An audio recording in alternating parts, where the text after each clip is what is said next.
Okay, right here in a different font, totally to draw attention to it and not because I did that by accident.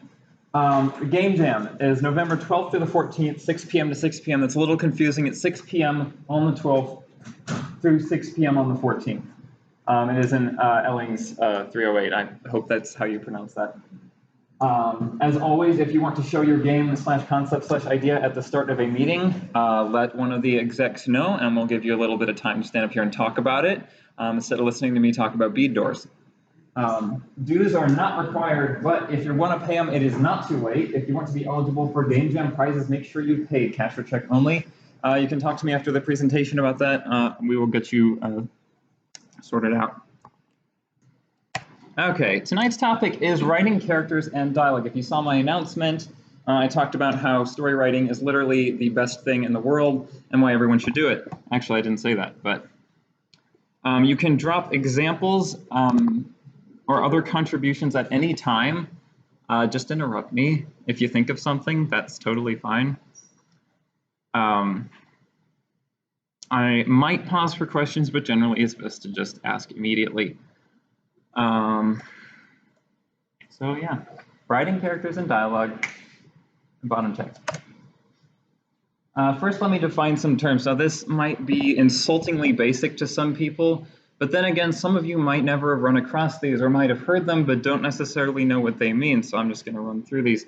Plot is the sequence of events that happens in a story. Some people think that the plot and the story are the same thing. They are not quite the same thing. How are they different? What? How are they different? The plot is part of the story. It is the, like I said here, is the plot is the sequence of events that happens. Plot generally does not include things like characters and dialogue, though those are for delivering the plot. This isn't about plot, but I will say the word occasionally, and that's what it means. Exposition is an explanation of something beyond the plot that is still important for it. So something happens outside of the sequence of events that your story covers, but is still important enough that it needs to be mentioned. That's what exposition is. The protagonist is the/a main character of the story. There can be more than one. It's usually the hero, but not necessarily. It's the one the plot focuses on. The antagonist is the opposite of the protagonist. They are a main character that acts against the protagonist, usually a villain, but again, not always. There are morally complex stories out there, and I love them to bits. And then lastly, dialogue, and its little column over there all on its own, is conversations, basically. When two or more characters speak to each other, and as I said there, I extend that to include nonverbal communication as well. So, like a facial expression a character might make, or a hand gesture, or anything like that. Any form of communication, even unintentional, is part of dialogue. All right. Stories everywhere. There are stories literally in anything you could possibly think of.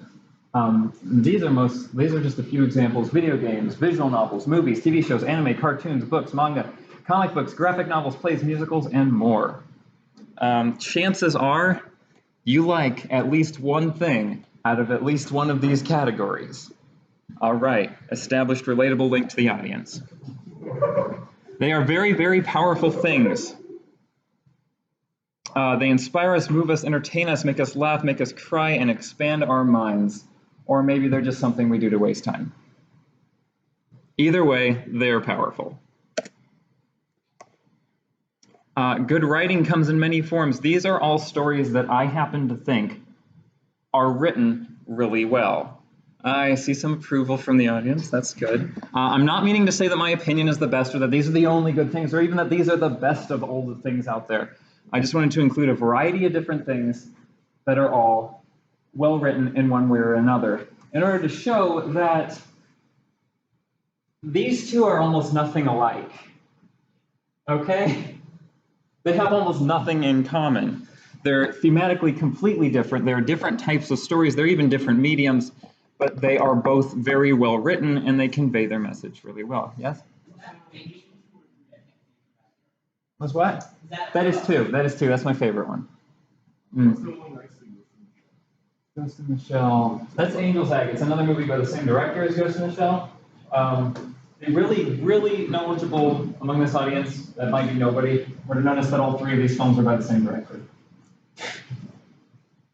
But yeah, that's Angel's Egg. It is a very cryptic movie. I absolutely adore it, though. Yes? Yes, Spider-Man 2, the best Spider-Man movie. Don't at me. What? I said, don't at me. You're entitled to your opinion.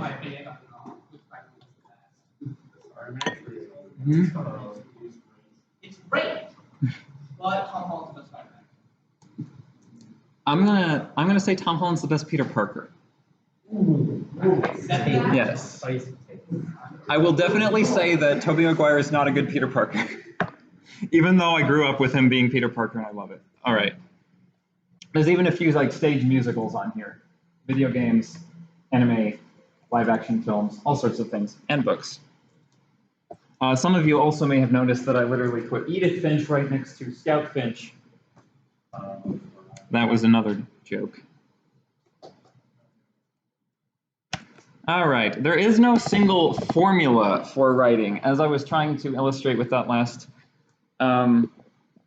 slide, there is no single formula. You can't just there's not just like one way to write that's the right way and it's the good way, and if you write that way, your story's gonna be good.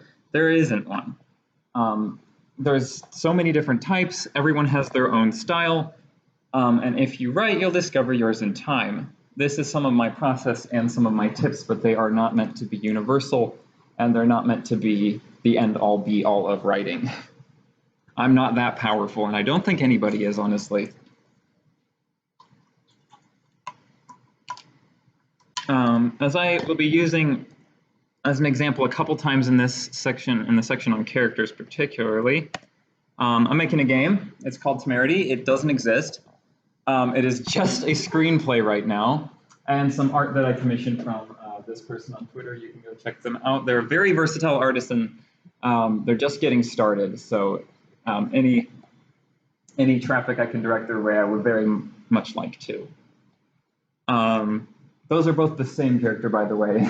It's a complicated story. If you want to learn more about the game in progress, I do have a Discord server for it. It's not very active, but just let me know at some point. I can give you the invite. Characters. You gotta love them. Characters are a very important piece to a lot of stories. Some of them, like Ghost in the Shell or Angel's Egg, don't rely very heavily on characters, and they're mostly world-based. And there are a lot of video game stories like that, but my forte is character-focused story writing, so I'm talking about characters today. Great characters can be a huge part of a great story. A few weeks ago, I'm not going to read that note. Actually, I am. A few weeks ago, I started the final season of Sailor Moon, which is one of my favorite things, period. In the first episode, a few characters made a reappearance after a full season of absence. For a full 30 seconds, I literally forgot to breathe. That is the power of characters. If you like characters enough, they can freaking kill you. Don't kill your audience. That's not the message I'm trying to send here. Anyways, I love the characters that much, and my love for them is a major part of why I love this series so much. Now this step might be a little controversial, this next step, but my first step to writing good characters is write fan fiction. Even if you don't actually write it, act like you're going to. Most of my characters start with imagining another character that I like in different situations, or like, oh, what if they had this personality trait, or what if they were, with a character that was more like this. I start to elaborate on that sort of thing. Eventually, I merge more characters into them. I come up with more ideas of my own. They become their own character, gradually getting fleshed out. I also draw inspiration from myself and the people in my life. It comes from everywhere. The main character of my game, these are the 5 most prominent characters that she was inspired by. Yeah, if you want to know who any of those are, I can tell you. So fan fiction is by definition a derivative work. You are using something someone else made as a starting point. Usually you're making it because you felt there's a specific area the original could have done better. And that is actually the basis for creativity and inspiration right there. I'm actually not a fan of fanfics. I don't read them, and I don't like to actually publish them. Maybe I do write them, maybe I don't. Nobody will ever know. But seeing something and immediately beginning to think about how you'd improve it is an amazing first step, honestly. So take that energy and apply it. Yes. Your characters will evolve. As you develop them in your mind, they will end up different than when you started. This is fine. This is totally fine, and it's actually a good thing. Rosalind was once a pretty terrible protagonist. She had essentially no motivations, no agency, and no personality, and I will talk about those 3 things in a bit. She changed drastically, and that's a very good thing. Moral of the story is don't get too attached to your original idea. Let's be honest, it probably wasn't all that great. I know if I stuck with my original ideas for my stuff, well, I wouldn't really consider myself worthy of standing up here and talking to you guys about it. Speaking of motivation, your characters have reasons behind what they do. Nobody just does things. Even if the reasons are stupid, petty, simple, even if you never say what they are, they should exist. Even if you were the only one that knows. Even because I can is a motivation, because that implies a few things. That implies, wanting to make use of your skills and your abilities and all that. Like I said, even if they're stupid or petty, they should exist. There's some great characters who will always push a button. Yeah. But why do they always push the button?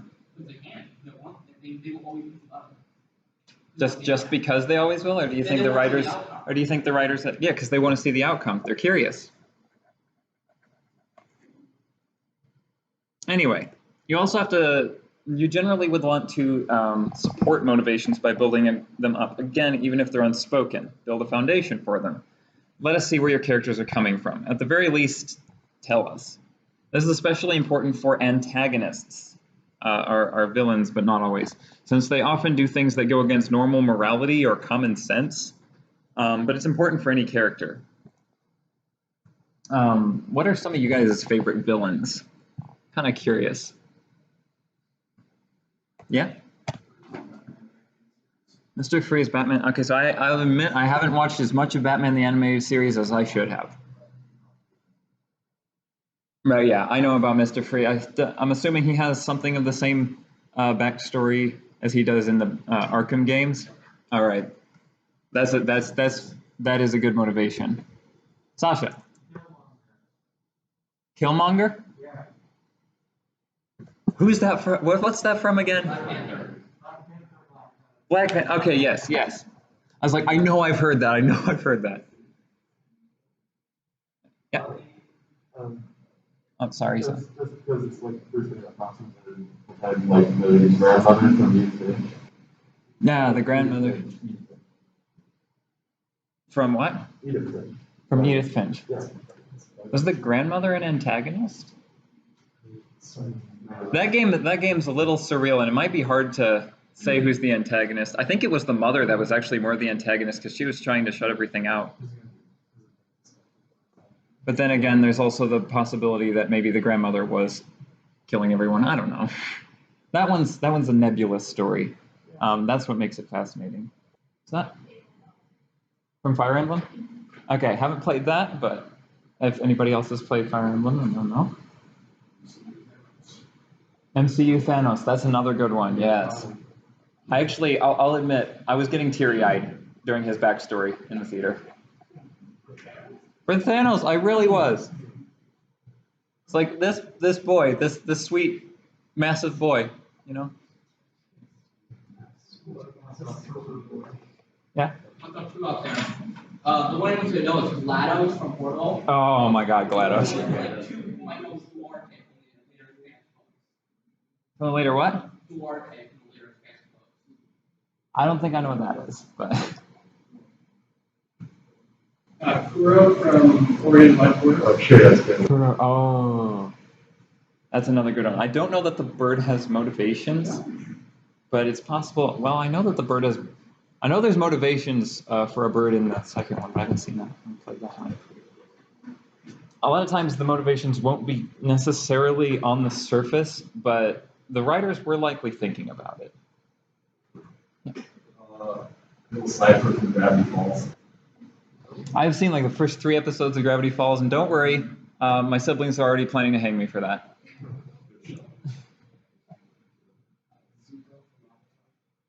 Avatar, good one, good one. Zuko's under a lot of pressure. I haven't seen Korra. Yes. Doc Ock from Spider-Man 2, yeah. More of that Spider-Man 2 love coming back for me. Yeah, you got one? Asgore from Undertale. Undertale, I have not been able to...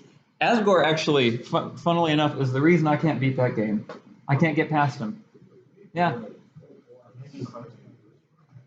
I don't know.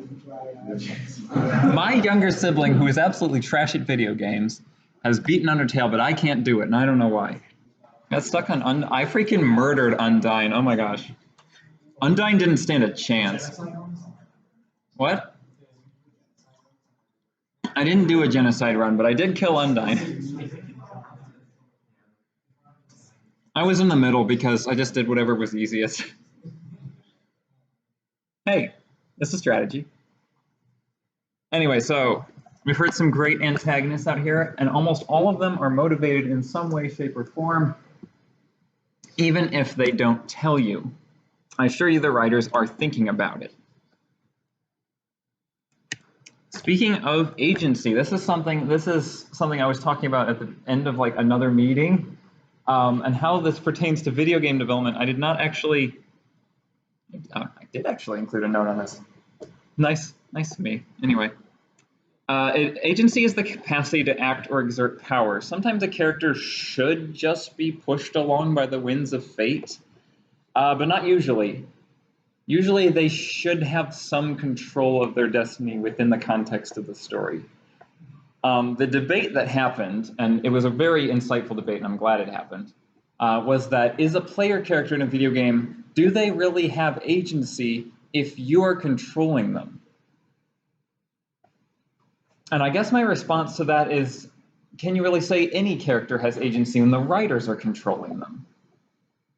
It's within the context of the story. The writers don't exist in the story. The writers are in some nebulous entity that the characters usually don't have any consciousness of, and there are fourth wall breaks, so sometimes they do. But if they have agency within the context of the story, it just means they have the capacity to make decisions in the story. Yes, it's all predetermined because it's all laid out already, but they're still the ones making the decision. Like your example with the person pushing the button. Yes, the person always pushes the button, but that person chooses to push the button, right? Yeah. Yes, the person chooses to push the button. It's not like there's somebody constantly pushing his hand down. No, he chooses to push the button. That's what agency is. It's the capacity to be able to make choices and to be able to have some sort of sway over your own destiny, like a real person does. Or so they tell us. Agency is important for almost any major character. Now, your background characters, they're not going to need it, honestly. It's wasted on them. And I said being controlled by the character can actually heighten agency because it lets you slip into the shoes of the character. It makes it so what they do actually isn't predetermined. It adds some unpredictability to the story since your own actions are changing it, possibly. And speaking of personality, now I'm going to go off on personality for a bit because personality is huge. You can have no motivation and no agency, but if the personality is good, people will still fall in love with the character. Because people are just like that. So what makes, and the personality is generally through what makes a character unique, what sets this character apart from other characters. Because, like I said, with the fan fiction, your character is, whether intentionally or not, going to be inspired by other characters that exist. But if your character literally is those other characters that exist, what reason do people have to care about your version, really?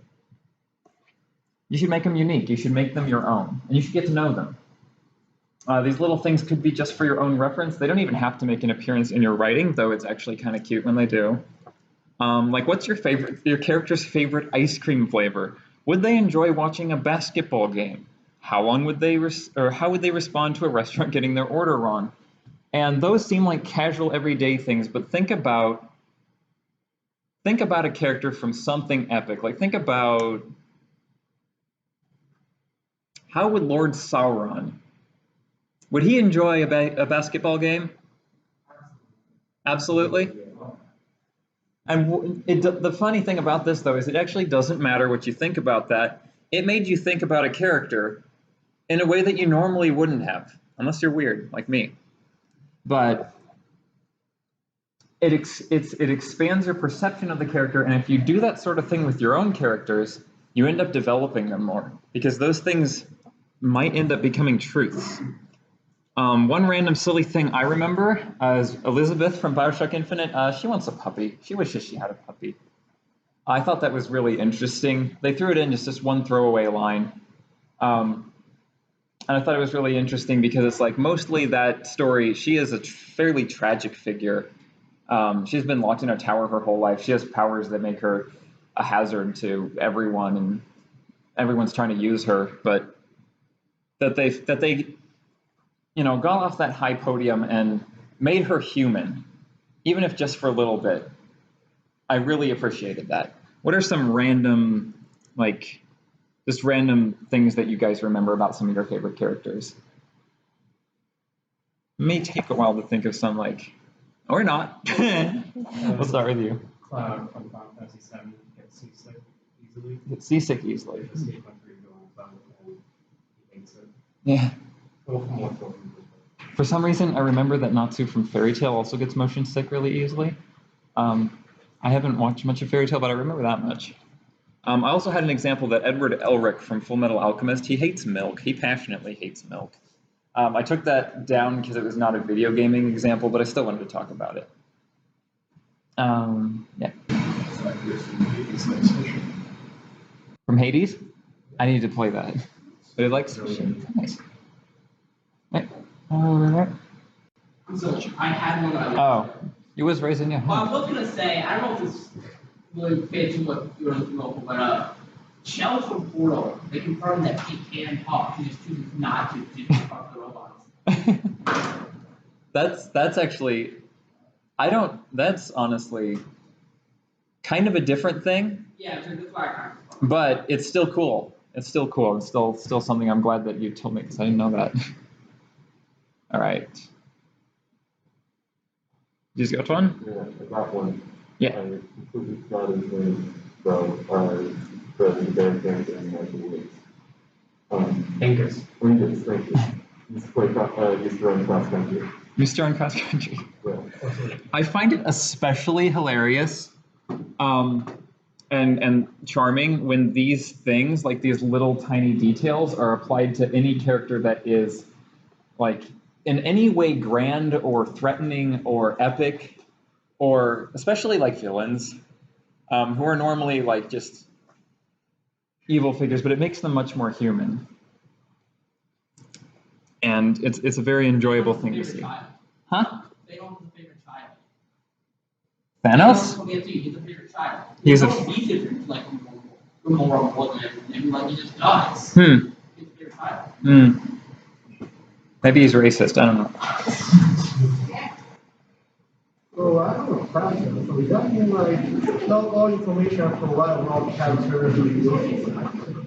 Yeah, so what I said here is even if they don't make an appearance in your writing, you don't have to tell the audience these details. But if they're in your mind while you're writing your characters, it'll just make them much more human, much more three-dimensional characters. Well-rounded. Mm-hmm. Yeah, so what I'm saying with these little situations right here is if you were writing a character and I asked you this question about them and you couldn't answer it, that's not a good thing. You should be able to think for a little bit and then come up with an answer, because your character, would have a response to that. And if you really know your character well, you would be able to figure out what that response is, and it wouldn't probably take you very long, because that's a situation a lot of people are familiar with. All right, we're gonna do a little exercise here. Do we have time for this? Yeah. Okay. This is the 16 personalities test. Now, it's come under fire lately by like actual researchers and people who know stuff. That it's not actually all that accurate for it's more accurate than like your zodiac, but it's still just thinks it can categorize humans into 16 different categories, which is not quite accurate, as you can imagine. However, it happens to be it's a lot of fun, and it also happens to be really good for character personalities. You can find out what type your character is. You can read up on that personality type, and you don't have to listen to what it says, but it will help you get an idea. Not only that, but the test questions will be like those they're like those situational things. They will force you to think about your character in a way you might not normally have, which is a good thing. And once you've got your character's personality type, you can actually look them up, or look that type up in this database. But people have run a whole bunch of fictional characters through there. I went through, tried to find really obscure ones. Somebody had already done it. And you can see what other characters are the same type as your character, which will give you even more inspirations. So if you want to take it real quick, it is literally like a 10-minute quiz. You can take it as yourself or as a character, or you can sit there for 10 minutes and do nothing. It's up to you. You can scan this QR code. Or the URL is 16, that's the number 16personalities.com. And for anyone who's interested, these are Rosalind's personality stats. She is very introverted. She doesn't like social situations. Actually, I shouldn't say that. That doesn't mean they don't like social situations, just means that they find social situations to be draining. That's why I'm technically an extrovert, even though I'm normally very quiet, because social situations actually give me strength. Right now, you guys are giving me so much power, I'm going to be able to take over the world tonight. Also, I am an ENFP, which means probably nothing to most people, but that's what I am. ENFP, that is extroverted, intuitive, feeling, and prospecting. So basically what that means is I don't pay attention to anything ever. I'm literally 21% observant. I had a friend for a long time that was an ISTJ, so it's literally the opposite type, and I got along for a long time, and now we hate each other, so it was probably the fault of this quiz, honestly. So I guess take it at your own peril. No, there were plenty of other reasons why that went south.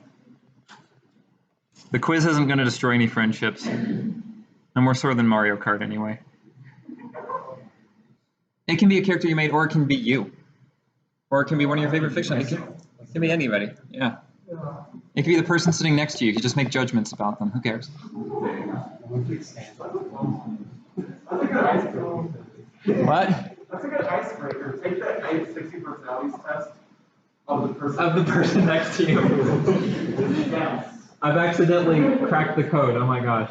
No more social awkwardness. I killed it. I'm going to talk about the next thing, which is just another tool that can help you. I'm not going to have you guys play with this one. But anybody ever played with this? Yes. So this can actually be an amazing tool for character development.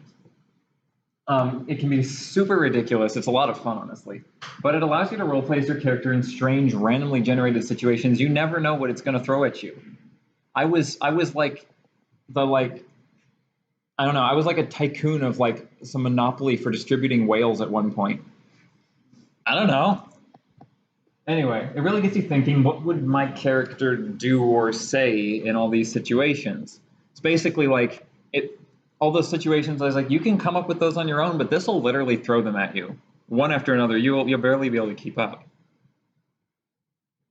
So the QR code is there, you can scan it. It is available as a mobile app as well. Yeah. So when you think about writing, so your character personality, yeah. and then you write the story around it, We keep it that way. Okay, so Writing the story with the character at the same time. there are generally two schools of writing. There's character first writing and there's world first writing. And what I'm talking about here is specifically character first writing. Some of my examples of good writing were world first writing because that can also be really good, but I don't know how to do it, so I'm obviously not going to talk about it. But yeah, that is another way of doing it, and that is a whole different approach. It's where you build the world first and build everything around that. Is there one where the story first? What events are going to occur? The events that are going to occur, there are a few. They're generally very complex. Because usually whatever you do first is going to end up being the most detailed thing. So let me think of an example. Anime I watched a little while back, Baccano. Anybody seen that one? Okay, that one's a very complicated story that jumps across time all the time. Its characters are not that great, its world is not that great, but the story is amazingly complex. That would probably be a story first one. They're not as common though. Usually people either start with the world or start with some characters. And the less orthodox your ways of going about these things are, the more I'm just going to be cheering you on because that's going to be really interesting to see when it's done. Okay, I guess I can continue on. If anybody has their 16 personality results ready, just raise your hand. Actually, I have a question about the 16 personality. Yeah. I don't really know what I'm choosing is actually what I'm thinking. Like sometimes people will prioritize themselves, right? They don't want to admit something. Yeah. Especially like something negative to themselves. How do I know I'm choosing actually what's in my mind? You don't. And that's one of the flaws of it and why researchers are saying you shouldn't put too much credibility in it. Another thing is the fact that your answers will vary based on what mood you're in. So you might actually get different results if you took it like tomorrow morning. That feels like what I'm choosing is basically more like what I'm hoping I will be. Like not maybe may not be what I'm actually. But if you're aware of that, then you can either take that and like make your answers more accurate going forward, or you can see that your type is not necessarily what you are, it's what you aspire to be, which is still insightful, just maybe not in the same way. Yeah. ENFJ. Oh, so you're the same as me, except you're more judgmental. Yeah. Honestly, I'm not too surprised. Like winter, but more judgmental on people like, what the hell's winter? That's not even a name. Actually, it's my name. Yeah. Oh yeah, I should explain what the turbulence means. That just means it represents how certain you were of your answers. So if you're really turbulent, it means you're probably more likely to have a type that wavers, and if you're less turbulent, yours is probably less likely to change. But yeah, there's a meme going around that debaters like pick children or something. I don't know why that's a meme. But my friend who's a debater, he would definitely pick children. I don't think he would. It's actually my high school writing teacher that first introduced me to this, so I guess I'm carrying on in her footsteps. So, well, the rest of you guys finish that up. I'm going to start talking about dialogue. Dialogue is not easy. It's really not. It is, characters can, like I said, a personality can win the character over, can win the audience over in favor of a character, but dialogue is so easy to make it sound robotic. Unless your character's a robot, then that's fine. It is so easy to just make it sound unnatural and unlike something a person would actually say. And not all that easy to recognize why. These are the few remaining. I removed a lot of examples of my own writing from this because it felt like a shameless plug, honestly. But I decided to keep these in because these are examples of pieces of writing I've done, just scenes that I absolutely hate. I think that they all messed up in one way or another. This one has too much exposition. It's literally a guy is standing on a soapbox telling you about things that he shouldn't care about, but the audience needs to know it, so he's saying it. That's terrible. Why would I do that? The only time I've ever seen a story get away with that is when they're doing it in a parody type way. When they're doing it so over the top and obvious that it's supposed to be funny. Yes, you can get away with a lot of stuff if you do it ironically, but that's kind of the cheap way out, and everybody's doing it these days, so I wasn't going to talk about that. Although good irony is an art in itself. I haven't quite figured it out, though. This scene is disconnected. These two characters are talking to each other, but it honestly feels more like they're talking through each other. Again, there are always exceptions. This could have worked if the scene was supposed to illustrate how they weren't listening to each other and how there was actually a disconnect between them. That would have been good to do that intentionally. Unfortunately, it was just a byproduct of me not being very good at writing at the time. And this one here, I literally have no idea why I hate this scene so much, but I just do, so I took it out. It is boring, that's fair, but maybe that's it. It just seems too commonplace. It just seems like there's no personality to it. It's just two blank slate people blank slating to each other. What do? Here are some, now this is not an exhaustive list and this is not a no-fail solution, but here are some things you can do that will spice up your dialogue and make it flow better, make it feel better. You should keep track of what everyone knows, keep track of how everyone is feeling, foreshadow things, that's a big one, stay in character, show, don't tell, and be genuine. There are empty pieces here because that's where my writing was and I didn't update this. My intention at first was to fill that with examples, but I'm not going to do that. So there'll just be empty squares. Consider this to be modern art. The first tip is to keep track of what everyone knows. You as a human, presumably, use your knowledge set all the time to decide what to say, how confidently to say it, and how to regard those you talk to. Your knowledge set also may be incomplete, inaccurate, or have any number of other flaws. We're not perfect. I'm talking to you guys. As I'm talking to you guys, I'm making assumptions about what you know. I'm making assumptions about what I should say, and it's shaping how I present this. It is. So your knowledge affects what you say as much as your lack of knowledge. The same applies to your characters. They're not perfect, and they may think they know something but actually be wrong.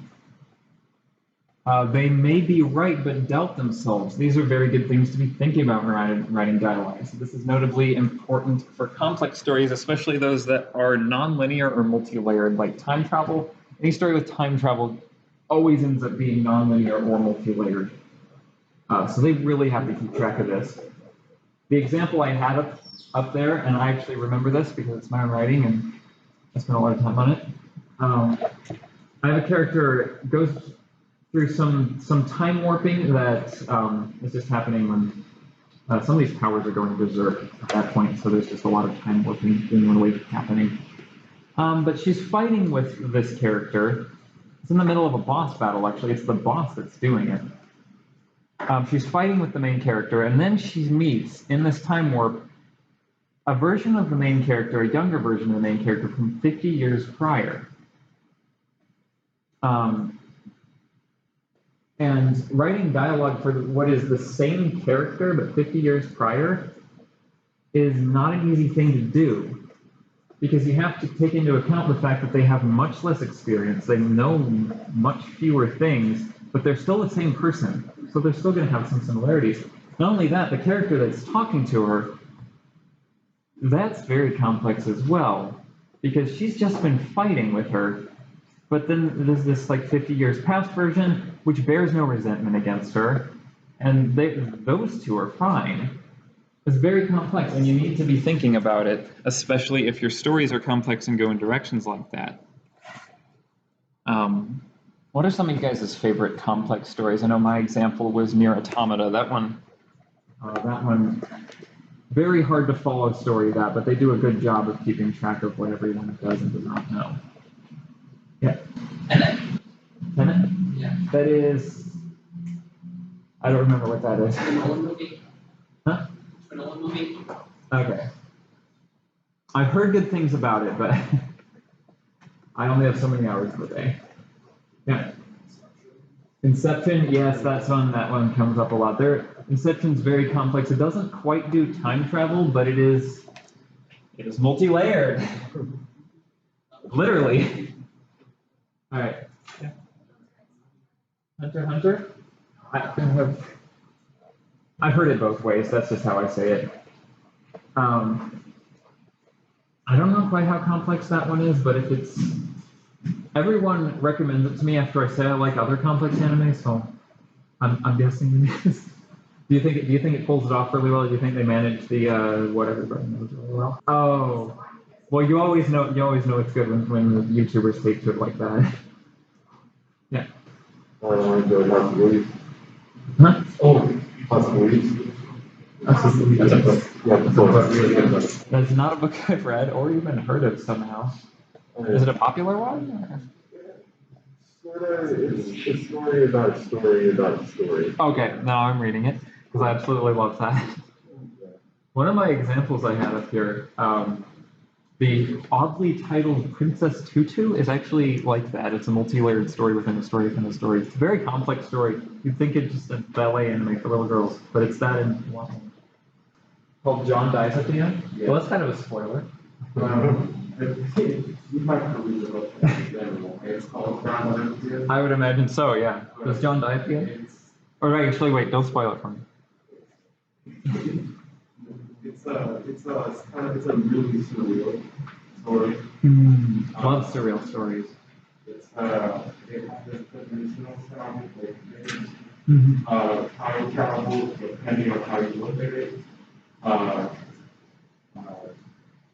It's a lot of things. Honestly, that whole series is a lot of things. We lost it like they all into like 6 books now. It's second to because they all of the suits, and that's part of the world. His titles are very honest. They're very straightforward. I don't know if they're honest, but they're very straightforward. They're very easy titles to understand and to It's 3 books.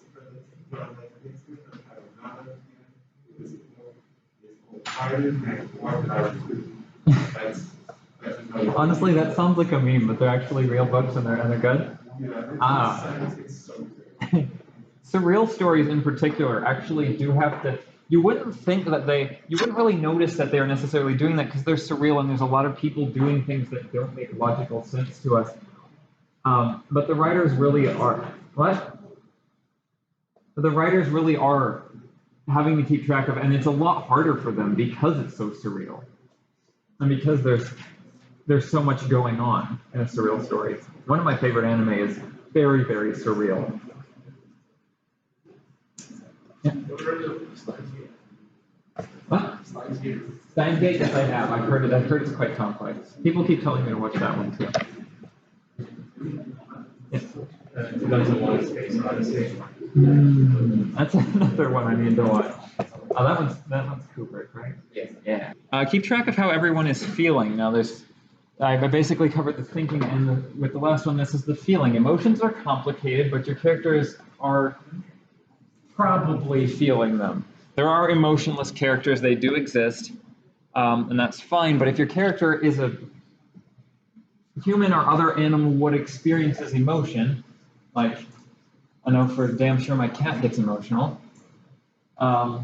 Your characters are feeling emotions. Your characters' emotions will not only recolor their dialogue, what I mean by that is it will change how they say it, it'll change their word choice, even if the point they're getting across is the same. If you're angry and you need to say something, you'll say it differently than you'll say it if you're really happy or really tired. It'll be different. I wouldn't call tired an emotion though, I don't know. Tired is an emotional state that I never leave. But they might also cause them to say some things they otherwise would have kept to themselves or vice versa. It also matters like who the other character is, like how they feel about that character, and that ties back to what they know. Even in scenes that aren't as charged as this one that I took out, even scenes that aren't charged, there are almost always emotions at play, even in fairly commonplace situations. Emotions being only if I said exceptions being only if your character does not experience any emotion. My best example for a story that manages emotions really well, and again, it's from a video game, is anybody played The Outer Worlds? I think they do a really good job of managing how people feel. And they integrate it with the actual gameplay systems too. In that your choices will affect how they will feel about you later on in the game, which is really cool. I had a character randomly, like this. I had a character at one point specifically like start treating me like a bad person. I was like, why am I doing this? And then I remembered that we were back on this one planet where I killed the mayor right in front of her, and she still remembered that. So what can you do?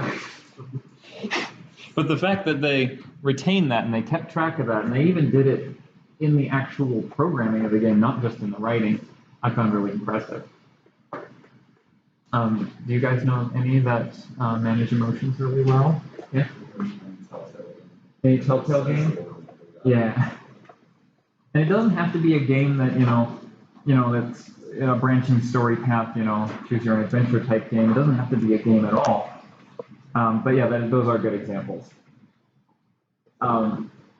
Just this idea that your dialogue feels a lot more connected if it feels warranted. And if your characters are saying what they should be saying based on how they're feeling, that makes it feel warranted. Makes it feel like, yes, they would say that. If a character just randomly starts, acting really harshly towards someone with basically no reason, and they, clearly weren't even feeling upset, that's just odd. That's just out of nowhere. And maybe that'll be justified, maybe it'll be supported later, but if it's not, if it's just, I wanted the character to be angry for no reason, that's just lazy writing. You want to do that. Okay, were there any other examples? I know this one's not necessarily one people think about. Yeah? Night in the Woods. Night in the Woods. I think I've played. That's a game, right? Yeah. Yeah, I think I played that. Wait, what was that you said? No, what was the word? Did you say emotional gravity? Writing. Oh, I thought you said gravity. I was about to commend you for a really good use of a term there. I don't know that term. Yeah. Basically, like emotional weight. The emotions have a lot of weight in the story. That's a thing. Foreshadowing things. Foreshadowing things is important. I have an example. My quote here, this is my quote, it says, "The best writers have told you the entire story before the midpoint, but you won't realize it until you've gone back through several times." Writers are sneaky, and the best writers are the sneakiest writers. They will tell you things, hide details, hide secrets in plain sight. Yeah, do you have something? In Tenet, the plot literally starts moving backwards. It just goes back to the midpoint. It just turned around. So they literally have told you the entire story by the midpoint. Yeah. I swear I didn't have that in mind when I put that there. My my example is BioShock. BioShock is a masterwork of a lot of different pieces of dramatic storytelling. Very good on foreshadowing, how they drop that. The game's, I was going to say, yeah, the game is like, what, 14 years old now? I can spoil it, right? Everyone who cares has played it. Yeah. But yeah, how they drop the "would you kindly" within the first, gameplay actually before the first gameplay moments of the game, and how that ends up being the big culminating thing at the end of the entire plot. Yeah. I think Soma actually might have some good foreshadowing. Soma, yeah, I think I played that one. Do you care about spoilers? Don't spoil it because I don't think I finished it. Okay, cool. There's a lot of philosophical talk sort of in the middle about what happens when to consciousness inside of this sort of thing that gets lost in space. One thing I like about Soma, and this is just my personal preference, is that it takes a lot of the same stylistic writing choices as BioShock did. It feels a lot like that sort of story, and I really enjoyed that in Bioshock, so I really enjoyed in some as well. Yeah. What's it? Is it like a certain like definition? What's it called? Like in dialogue, kind of like repeats itself in foreshadows. Like one example I have you seen Into the Spider-Verse? Yes, I have. A really great story. I should have put that on my list actually. Whatever. The part where Peter B. Parker's like tied up and he says, "Don't watch them, not watch their hands." Yeah. Like sometimes there's visual foreshadowing, but that is basically the definition of foreshadowing is to say something in common context that becomes important later. Yeah. I haven't finished it, but I've already had everything spoiled for me already by the internet. It's hard to be on the internet without it. Yeah, it is. People talk about that one a lot. It's the video game part of darkness / video game apocalypse now. I mean, talk about foreshadow things, like how do we actually make foreshadow? I mean, how do we actually make the people who reading a story, like when they see something with foreshadow before, they will not think like that's him, okay, or we will think this is a really good foreshadowing, not just a stupid one. Yeah. Generally, the goal with foreshadowing is for the audience to see it and notice it, but not pay any mind because it doesn't look important. Then when it becomes important, they not only see it, but they remember when they saw it before. And they think, oh my gosh, it was in there the whole time. Why didn't I see that? That's the sort of feeling that it's supposed to evoke in. I just feel like sometimes people will feel tired of something. If you feel, is there too many stuff like similar foreshadowing, if you feel like tired of it? Well, if you get predictable, then it's not very good foreshadowing anymore because people see it coming. If it's good foreshadowing, people can see it coming, and if you keep doing it the same way, then of course people are going to see it coming. So you gotta be one step ahead of your audience. You gotta always keep them on your toes. Like there's a couple tricks I pull in the thing I just finished writing. They're really good tricks, but I'm not going to be able to pull them again because people will be expecting it. All right. Is there any more foreshadowing examples? Nope. All right. Perfect. I mean, no. Boo. I like examples. Stay in character. Had an entire section dedicated to characters earlier. If you can remember that. I know I can't. But don't ever forget who your characters are. Their identity should shine through in every single scene they're part of. Who here has played Ace Attorney? That's not enough, actually. That's not nearly enough. Phoenix Wright, Ace Attorney. Who has watched the freaking boot to the head video? Yes, that is what he says. That is the thing Funny Lawyer Man says. But anyway, that game, very good on characterization, and it makes sure that the characters' personalities are always coming through, and it makes it a very enjoyable story to experience, just because the characters are always there, being themselves, being unique, and being fun, and it makes it a very enjoyable experience. This one, show don't tell, this gets thrown around a lot. I thought I put this in quotes because I figured if any of you, if you'd only heard of one of these, it would be this one. Because they drill this one into you. It usually means illustrate things instead of talking about them. But in a book, can you really illustrate? I mean, I guess you could draw a picture, but you're still talking because it's still words. So I don't think that definition is very good. The philosophy of show don't tell is kind of misleading. It doesn't mean never tell. It means show when you can. Try to show. And by show, we mean basically it's the idea of, would you rather have a character tell you about something that happened to them, or would you rather see that thing happen to them? And in the context of a book, of a novel, that represents a change in perspective, so it's still different, even though it's all still words. A character could say, like they could deliver a really important detail. They'd be like, oh my gosh, when I was I was an orphan as a kid. Or they could say something like that, like my parents died. Well, everybody's parents died in fiction, like that. But there could be some important character detail, and if it's big and if it's important and if it's interesting, you really don't want to just tell it. You don't want to just have the character say it. When you could actually show it happening, and that would be far more interesting. Yeah? Mm-hmm. That's another thing. Yeah, you don't necessarily have to show the event happening.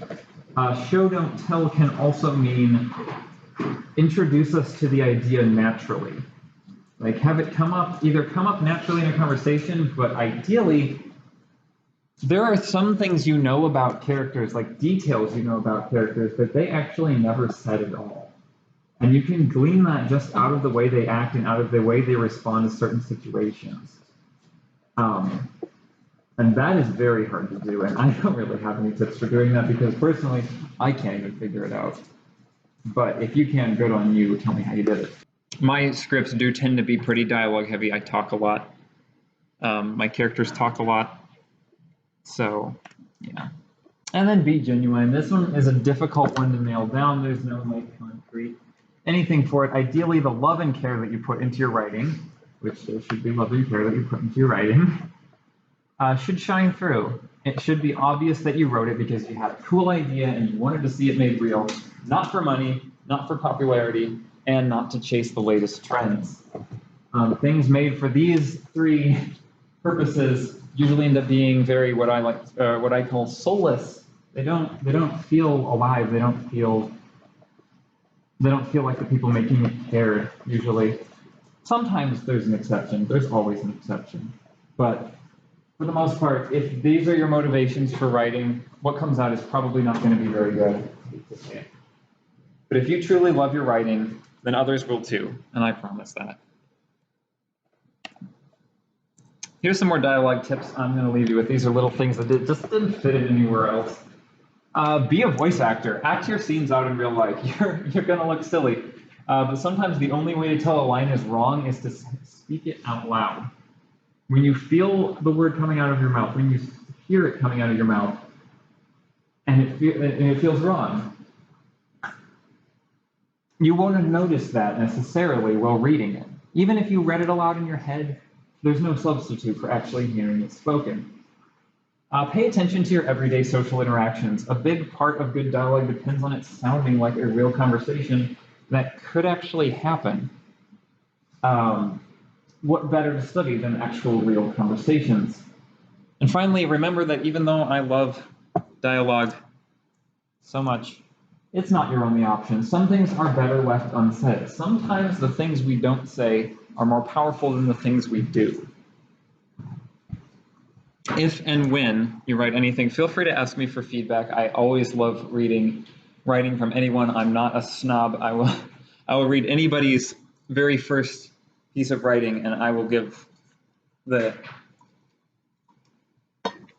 them constructive feedback as best I can. I don't like to talk down on anyone because I know only a few short years ago that was me. That was me just starting out writing really cringy dialogue, and nobody was mean to me about it. So I don't have any revenge to get.